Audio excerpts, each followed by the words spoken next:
이 시간에 하나님의 말씀 우리 읽겠습니다. 마태복음 6장 13절입니다. 다 같이 함께 읽습니다. 우리를 시험에 들게 하지 마옵시고 다만 악에서 구하옵소서. 나라와 권세와 영광이 아버지께 영원히 있사옵나이다. 아멘. 다시 기도하시겠습니다.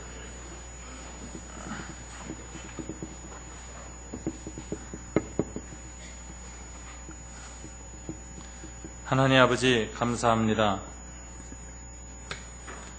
이 아침에 저희들이 주님 앞에 찬양을 드리고 기도를 드리며 예배를 드리며 주님 앞에 모였습니다. 하나님 우리의 경배를 받아주시고 흠양하시며 거룩하게 구별하여 주시기를 원합니다. 특별히 이 시간에는 주님이 가르치신 기도를 묵상하고 초대교회가 어떻게 이 기도 앞에 반응하는가를 생각하며 우리들이 기도를 할 때마다 어떻게 살아야 할지 결단하는 귀한 시간 되도록 도와주시기를 원합니다. 예수님 이름으로 기도드립니다. 아멘. 모든 끝에는 항상 그 아름다운 끝을 맺을 수 있다면 굉장히 축복받은 끝이 것입니다. 대부분의 그 문호들이 그 마지막에 자서전이나 회고록을 씁니다. 그걸 통해서 자기 인생을 정돈을 하는 것이죠. 저에게는 두 가지 회고록이 마음에 남았습니다. 10대 후반에 읽었던 장자크 루소의 고백록을 읽으면서 인간이 이렇게 솔직할 수 있구나 하는 것을 느꼈습니다. 그 다음에 신앙을 가진 후에는 어거스틴의 고백록을 읽으면서 이렇게까지 하나님 앞에서 죽기 전에 자기의 죄를 다 드러내고 고백할 수 있구나. 이건 큰 축복이구나 하는 것을 알게 되었습니다. 사실 고백록이나 회고록 같은 그 마지막 부분을 보면은 항상 거기에는 그 사람이 추구하고 살아온 모든 것이 녹아있고 웅축되어져 있다는 것을 발견하게 됩니다. 오늘 이 주기도문을 이렇게 보면서 이 끝의 아름다움에 대해서 생각하는 이유는 주기도문의 끝도 아주 아름다운 신앙 고백으로 마감되어져 있기 때문에 그렇습니다. 사실 이 주기도문의 마지막 끝부분 나라와 권세와 영광이 아버지께 영원히 있사옵나이다. 아멘 하는 이 자락은 주님의 제자들에게 가르쳐 주신 기도가 아닙니다. 우리 성경에 보면 이 부분은 누가복음에 아예 없고 마태복음에는 가로로 쳐져 있습니다. 이 말은 초대교회의 주요한 고대 사본에는 이 부분이 없다는 말입니다. 즉 예수님이 이 마지막 기도는 가르쳐준 바가 없다는 얘기입니다. 이 기도문은 주로 후대 사본들이나 디다케 같은 외경 같은 데 그 일부분이 기록되어져 있습니다. 그래서 이 마지막 끝부분은 우리가 주님의 기도가 아니라 교회의 기도라고 할 수가 있습니다. 이게 무슨 소리냐면 초대교회의 주님이 그 앞부분까지 기도를 가르쳐 주셨고 이 기도를 배운 초대교회가 마지막에 이 기도를 마감하면서 성령의 감동을 받아서 드린 송영인 것입니다. 영적인 반응으로서의 기도다라고 할 수 있습니다.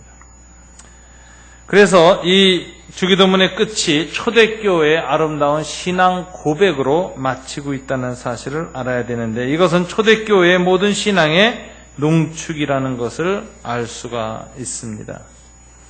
이 초대교회의 신앙의 농축이 담겨져 있는 이 끝부분의 고백을 통해서 초대교회는 어떻게 주님 앞에 신앙을 고백하였는가 하는 것을 우리가 먼저 살펴보겠습니다.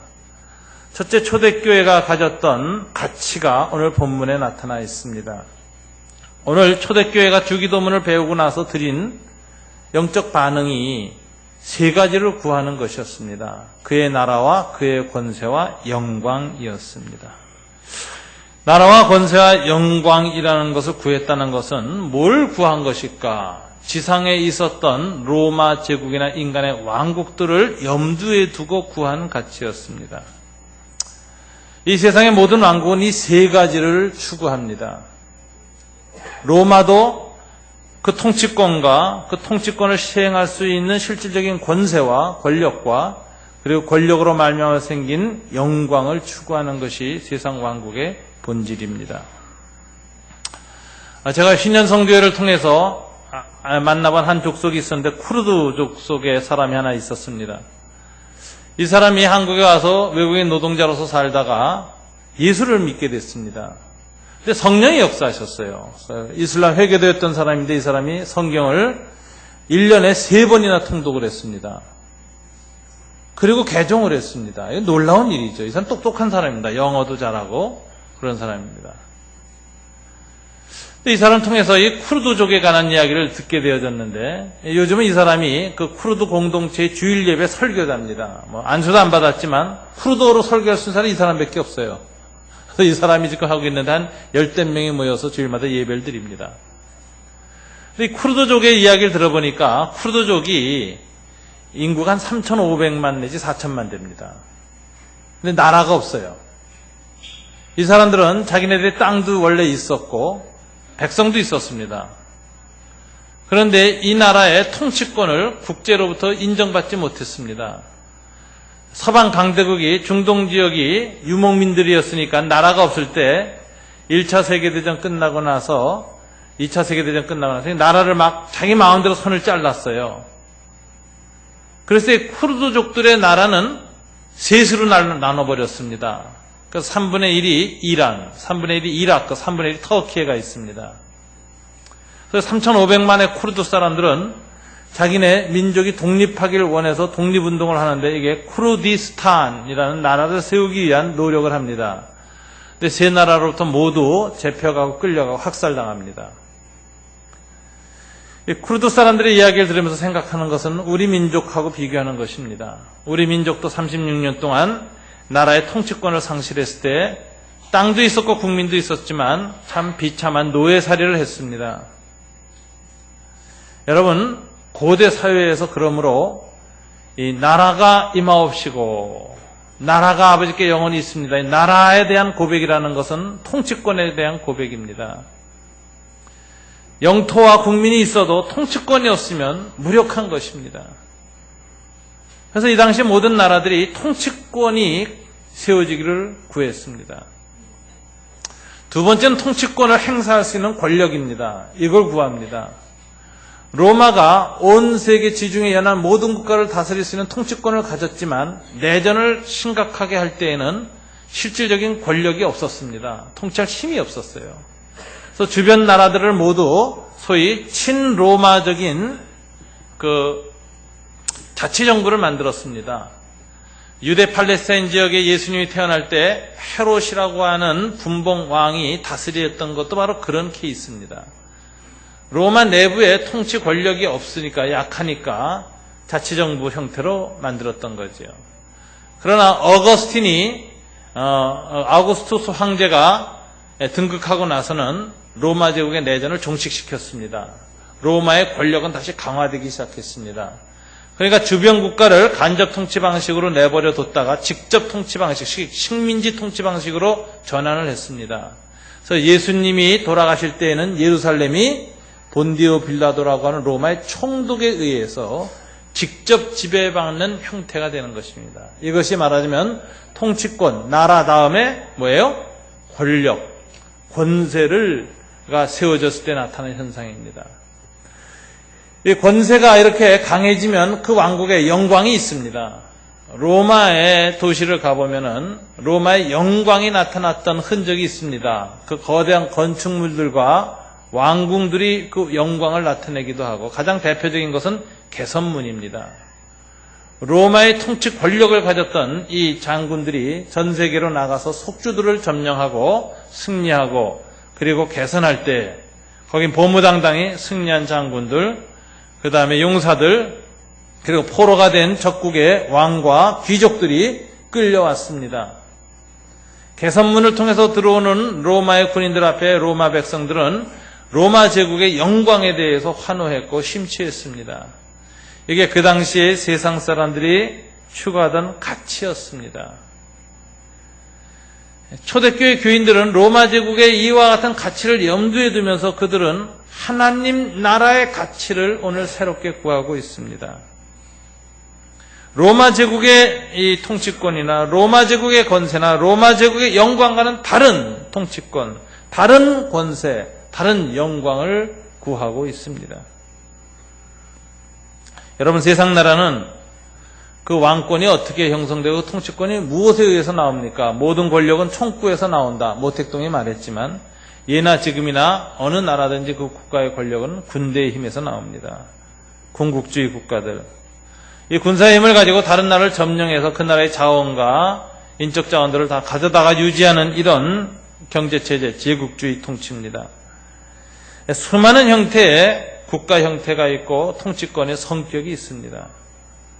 세상 나라들의 모든 나라와 권세와 영광을 보고 살던 초대교회 그리스도인들은 주님의 기도를 배운 후에 무엇을 구했느냐? 하나님의 통치권, 하나님의 능력, 하나님의 영광을 구했습니다. 이들은 세상의 모든 왕국의 권력과 권세와 영광이 하나님께로부터 오는 것이라는 걸 인식했을 뿐만 아니라 그 권세들이 하나님께 영광을 돌리지 못하고 있는 현실을 보면서 교회가 하나님의 통치를 받고 하나님의 영광을 돌리는 대안적인 공동체가 되기를 꿈꿨던 것입니다. 여러분, 우리가 대안학교라는 말을 쓰지 않습니까? 왜 대안학교를 세웁니까? 대안학교 왜 아이들을 보낼까요? 기존 교육체제가 부모들이 추구하는 삶의 가치를 반영한 교육을 못 시키고 있다고 느낄 때 대안적인 학교를 세우는 것입니다. 대안적인 교육 공동체를 만들게 되는 것입니다. 여러분, 이 당시에 초대교회 교인들은 세상의 왕국이 추구하는 나라와 권세와 영광이 그들에게 맞지 않는다는 걸 알고 있었습니다. 그것은 폭력적인 것이었고 힘에 의한 권세였고 힘에 의한 영광이었습니다. 그 나라와 권세와 영광 속에는 하나님의 사랑과 정의가 부족했습니다. 그래서 주님의 통치를 받고 주님께 기도하게 된 이 초대교회 공동체는 그들이 추구하는 공동체란 무엇인가? 초대교회란 무엇인가? 세상의 나라들과는 다른 대안적인 하나님의 나라를 세우는 것을 목표로 했습니다. 그래서 주기도문의 송영은 이 모든 것이 오직 아버지께 있다고 고백하면서 하나님의 다스림을 구하는 것입니다. 그의 나라와 그의 일을 구하라고 하는 이 명령에 순종하겠다는 고백이 초대교회 공동체 안에 있었던 것입니다. 초대교회 공동체는 이 신앙 고백을 통해서 우리가 하나님 왕국의 백성이고 하나님 나라의 대안 공동체로서 이 세상에 대해서 대안을 제시하고 이 세상이 못하고 있는 것을 극복해 나가는 그런 공동체가 되어야 한다는 자각을 하고 있었습니다. 우리가 이 주기도문의 마지막 송용, 그 내용, 나라와 권세와 영광이라는 기도를 통해서 생각해야 하는 첫 번째 깨달음은 이처럼 초대교회는 대안적인 하나님 나라의 왕국 공동체로서의 공동체 인식을 갖고 있었다 하는 사실을 알아야 합니다. 이들이 추구했던 가치가 무엇인가 알아야 합니다. 세속적인 가치가 아니었습니다. 주님의 사랑과 정의가, 그 나라와 그 의가 이들이 추구했던 한결같은 가치였다는 것을 우리에게 보여주고 있습니다. 두 번째는 이들의 이 자아의식을 볼 수 있습니다. 초대교회는 이 기도를 통해서 두 가지 자아를 갖고 있었습니다. 주기도문에서 나타나는 기도하는 자의 자아가 무엇입니까? 맨 처음에 보면 하늘에 계신 우리 아버지라고 했습니다. 이 아버지란 단어가 이미 말씀드린 것처럼 파테르, 하나님에 대한 애칭입니다. 그래서 한국식으로 번역하면 아버님 전상서 이런 게 아니라 하늘에 계신 우리 아빠, 좀 더 쉽게 한다면 하늘 아빠 이런 식의 표현이에요. 하늘 아빠. 그러니까 이 주기도문을 통해서 주님이 가르쳐 주신 이 교회의 이 자아, 이 교회 공동체의 자아는 어떤 자아를 가져야 되느냐? 아들의 자아를 가져야 된다는 거예요. 아버지와 친밀한 아들, 아버지의 사랑을 담뿍 받고 있는 그 아들의 자아를 가지고 기도해야 된다는 걸 얘기하고 있습니다. 그런데 이 공동체가 이런 기도를 배운 후에 마지막에 깨달은 것은 대개 나라와 권세와 영광이라고 함으로써 아들의 자아가 아니라 두 번째 갖게 된 자아가 하나님의 백성이라는 자아를 갖고 있다는 걸 보여주고 있습니다. 하나님 나라를 소망함으로써 우리들은 단순한 하나님의 아들이 아니라 더 나아가 하나님의 다스림을 받는 백성이라는 고백을 갖고 있습니다. 그래서 이 기도는 왕자의 기도라고 하는 것입니다. 하나님이 왕이시고 왕이 다스리는 그 통치와 그 권세와 그 영광을 사모하면서도 그 왕이 아버지라고 하는 인식이 있다는 거죠. 아버지이신 왕이신 아버지에 대한 고백이 여기 나와 있는 것입니다. 그래서 이 주기도문 속에는 이 공동체, 크리스찬 공동체의 자아의식이 두 가지로 나는데 하나는 아버지, 하나는 왕입니다. 여러분 이렇게 비유하시면 됩니다. 여러분 기도할 때 보통 손을 모으고 기도하죠.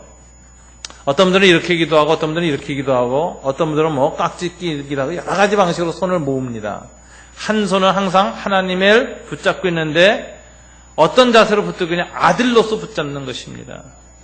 우리가 내미는 손을 붙들고 계신 하나님의 그 손은 아버지의 손입니다. 아들의 손을 내밀고 있고 아버지의 손에 덧입혀 있는 손을 하나 기억하시면 됩니다. 하나는 그의 백성의 손입니다. 그리고 거기에 덧입힌 손은 왕의 손입니다. 아버지의 손과 왕의 손이 우리를 감싸고 있습니다. 우리의 기도의 두 손은 한 손은 아버지를 붙들고 있고 한 손은 왕을 붙들고 있습니다. 주기도문은 놀랍게 아들의 기도로 시작해서 신하의 기도로 끝나고 있습니다. 주기도문의 마지막 성경은 하나님의 왕 되심을 고백하는 기도로 끝나고 있습니다. 여러분 우리가 이처럼 하나님의 아들로서의 친밀성이 필요하고 하나님의 백성으로서의 순종함이 여기 필요하다는 것을 알 수가 있습니다. 이 성경의 마지막은 아멘으로 끝나고 있습니다. 아멘. 아멘이란 단어는 히브리어로 무슨 뜻입니까? 진실로라는 뜻입니다. 내가 너에게 진실로 너에게 말하노니 할 때 보면 그 헬라어로 레고 아멘 아멘 이렇게 되어 있죠. 진실로 이 히브리 전통에서 나온 이 아멘이라고 하는 이 표현은 말하자면 그 기도하는 내용에 대한 동의와 확신이 있을 때 나오는 겁니다. 근데 초대교회는 기도할 때 내가 기도하는 이분이 나의 아버지라는 확신이 있었어요. 그리고 동시에 이 기도를 이루실 수 있는 능력이 있는 왕이라는 확신이 있었을 때 아멘이 나온 것입니다. 어떤 아버지가 아들한테 참 너를 사랑한다고 말해요. 그러면 아들은 그 아버지 사랑합니다. 머리를 끄덕입니다. 아버지가 나 사랑하지 머리를 끄덕여요. 근데 아버지가 말합니다. 내가 너에게 이런 걸 해주겠다. 그러는데 아들이 피식 웃습니다. 못할걸? 그 왜 그럴까요? 아버지가 자기를 사랑하긴 하지만 능력이 부족하다는 걸 알기 때문에 그렇습니다. 지상의 아버지는 다 사랑도 능력도 부족합니다.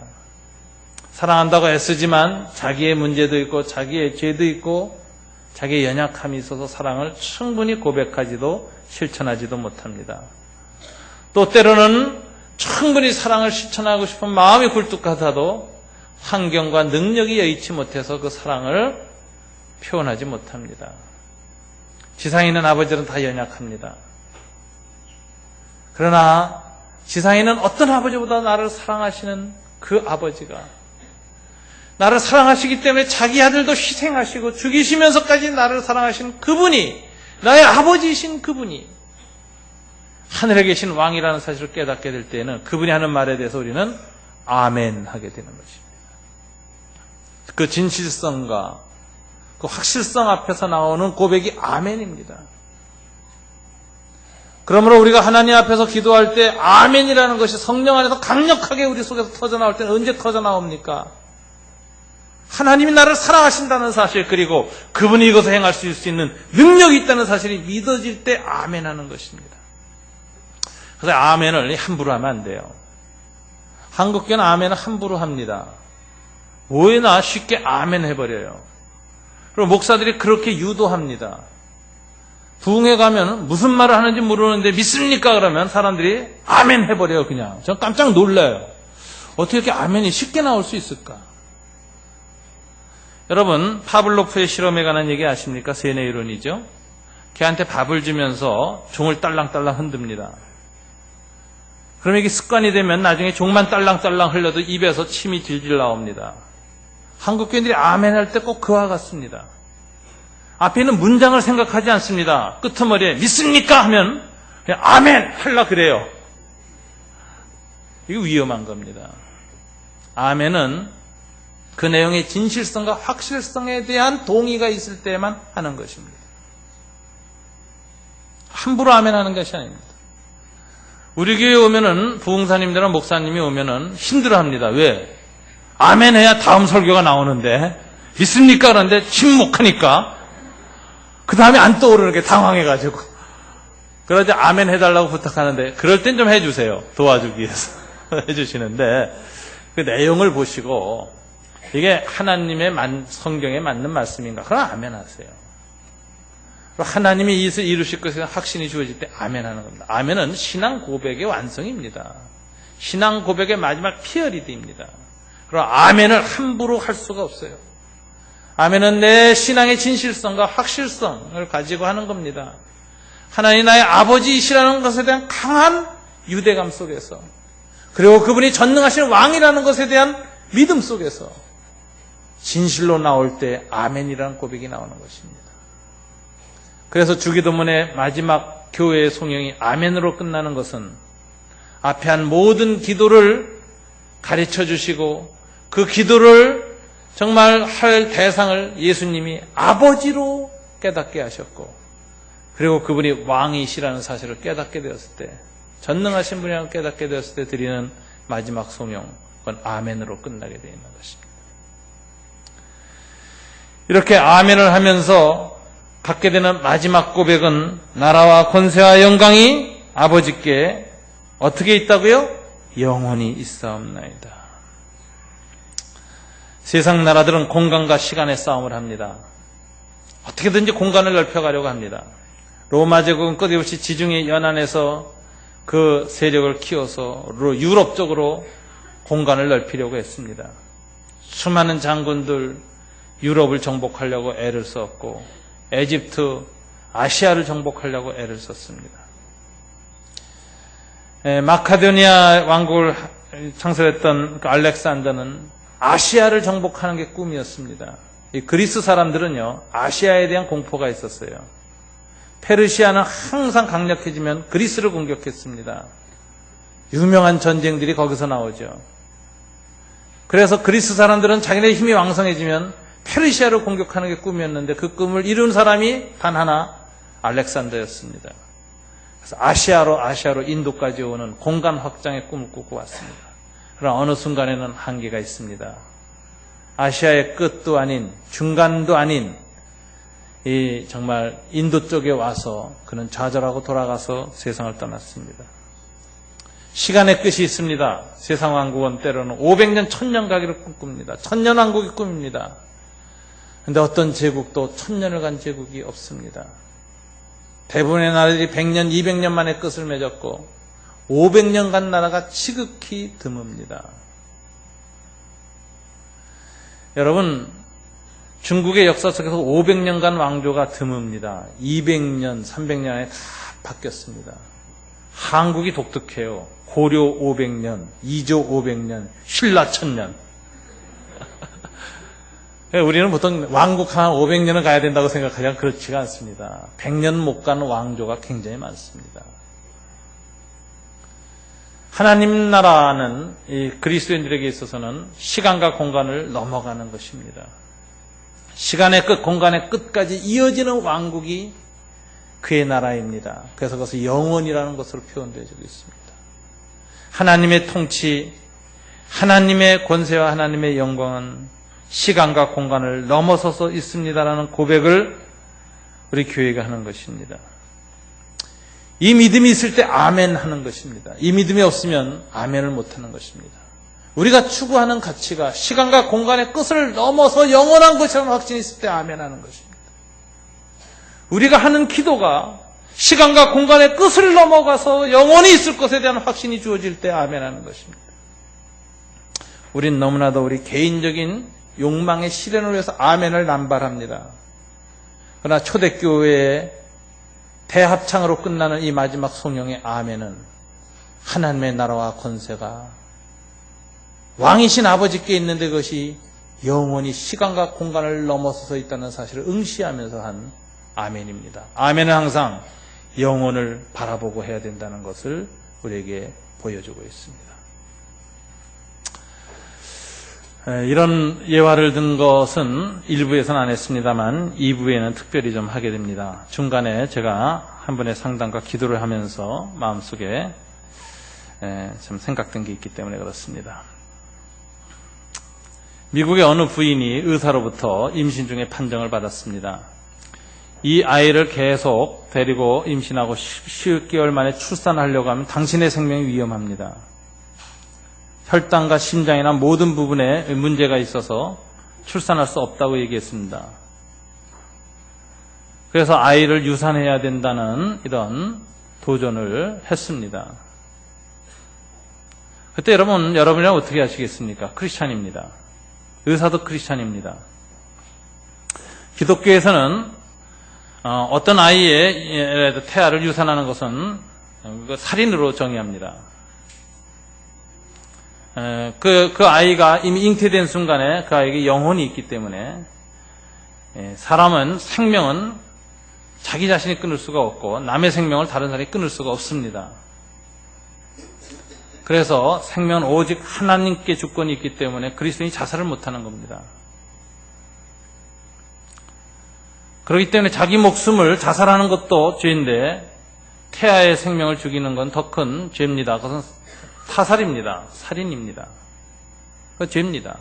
혹시 여러분 중에 이거 모르고 임신 중절했던 분들이 있으면 죄를 고백하십시오. 회개하십시오. 죄가 아니었다라고 말하지 마십시오. 그건 알고 행했건 모르고 행했건 분명히 타살입니다. 살인의 죄입니다. 그래서 주님께 여러분 고백해야 됩니다. 태아를 자르는 장면을 여러분 보셨습니까? 어머니 자궁을 통해서 가위가 들어갈 때, 잘라낼 때 조그만 태아 아이가 눈, 코, 귀, 입이 아직 다 형성되지 않았지만 그 뚫어진 그 입 부분이 쫙 벌어지는 장면을 봤습니다. 저는 촬영을 했어요. 비명을 지르고 죽어가요. 애가 뱃속에서 팔다리가 끊어지고 그렇게 죽습니다. 그건 하나님 앞에 죄입니다. 살인죄입니다. 고백해야 됩니다. 회개해야 됩니다. 그런데 기독교인들 가운데서 그것을 허락하는 상황윤리가 가능한 부분이 있습니다.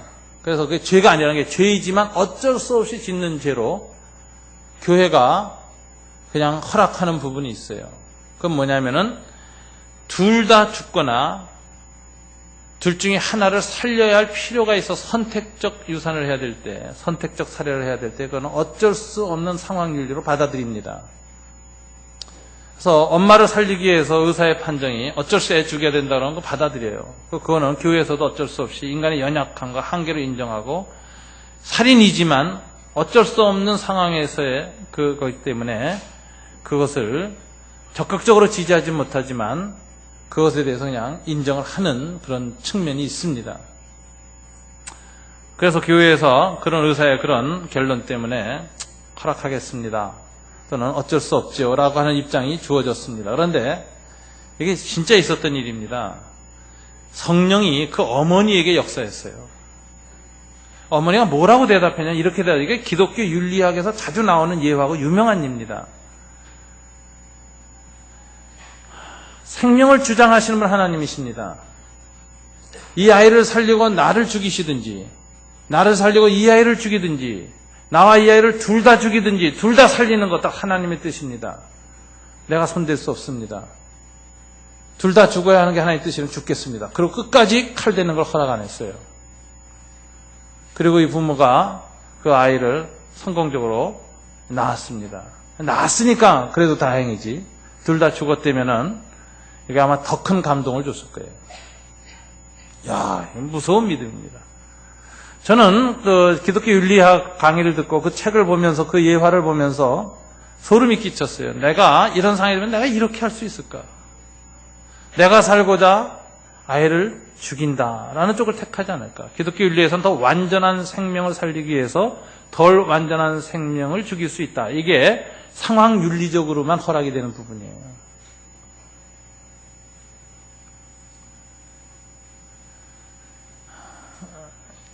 제가 외무부에 있는 대사나 영사들, 그 외무부 직원들에게 성경 공부 가르칠 때였습니다.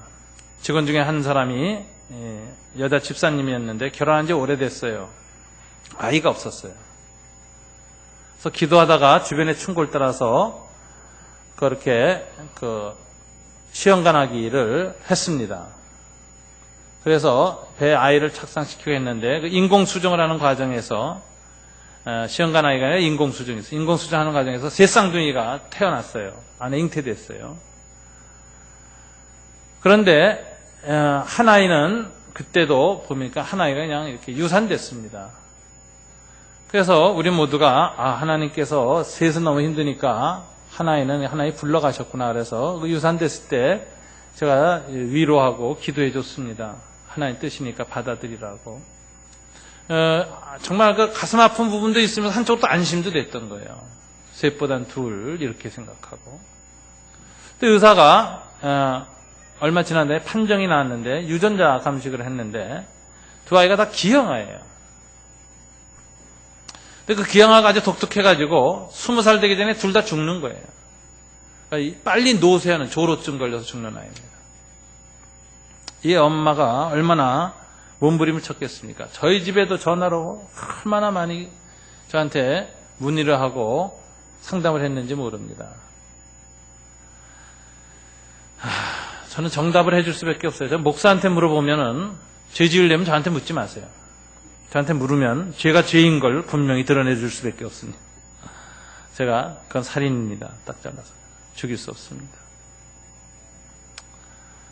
하나님이 자매님에게 이 아이를 생명을 맡기신 겁니다. 세상에 보면은 기형아로 태어났다고 애 버리는 부모 많습니다. 근데 그 버린 애들을 데려다 키우는 선교사적 마음을 갖고 기형아들을 양자로 키우는 사람들도 또 많습니다. 예수 믿는 중에는 자기가 낳지 않은 아이들조차도 하나님 이 땅에 보낸 기형아들을 생명의 존귀함을 알고 그 아이를 양자로 입양해서 키우는 수많은 선교적 헌신한 부모들이 있습니다. 하물며 당신의 피를 통해서 당신의 태를 통해서 보내신 아이인데 어떻게 그 아이를 기형아라고 죽일 수 있습니까?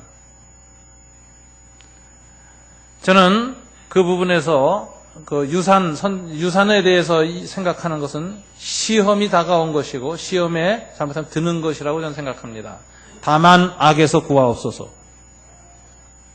죽이려는 유혹에서 벗어나게 해달라고 난 기도할 뿐입니다. 나는 이 말을 당신한테 안 할 수가 없습니다. 왜? 당신한테 물어봤기 때문에 나는 하나님의 사자 입장에서 분명히 말해야 됩니다. 이것을 내가 둘러서 말하면 나는 나중에 하나님 앞에서 심판받을 것이기 때문에 그렇습니다. 나는 당신들의 생명만 아니라 그 배 중에 있는 아이에 대한 생명에 대한 책임이 있습니다. 그 아이를 임신 중절시키는 것은 살인입니다. 그래서 나는 당신한테 이것을 그냥 이렇게 명령으로만 하면 율법이 될까 두렵습니다. 율법으로는 이 시험을 이겨낼 수 없습니다. 오직 하나님의 성령의 감동이 여러분의 마음을 충만하게 하시고 당신의 마음을 이렇게 하셔야만 이걸 극복할 수 있을 겁니다. 그걸 위해서 기도하겠습니다. 그리고 끊고 기도했습니다. 어떻게 됐을까요? 이 부모가 은혜를 받았어요. 부부가. 남편 학교 교사였어요. 부부가 저를 찾아왔어요. 목사님 말씀 듣고 평생 이 아이들 지우고 내가 인생 살다가 늙어서 세상 떠날 때 가슴 애통하게 치면서 가고 싶지 않습니다. 이 아이들이 10살 만에 죽든 20살 만에 죽든 하나님이 내게 맡겨주신 아이라고 여기고 키우겠습니다. 제가 두 분을 위해서 축복하며 기도했습니다. 그리고 나왔습니다. 그리고 지금까지 키우고 계십니다. 그게 당신의 나라와 권세와 영광이라고 하는 기도입니다. 세상의 논리가 우리의 삶을 지배하지 않고 하나님의 거룩한 말씀과 성령의 다스림이 우리를 다스릴 때 영광의 아버지께 돌려진다는 것입니다.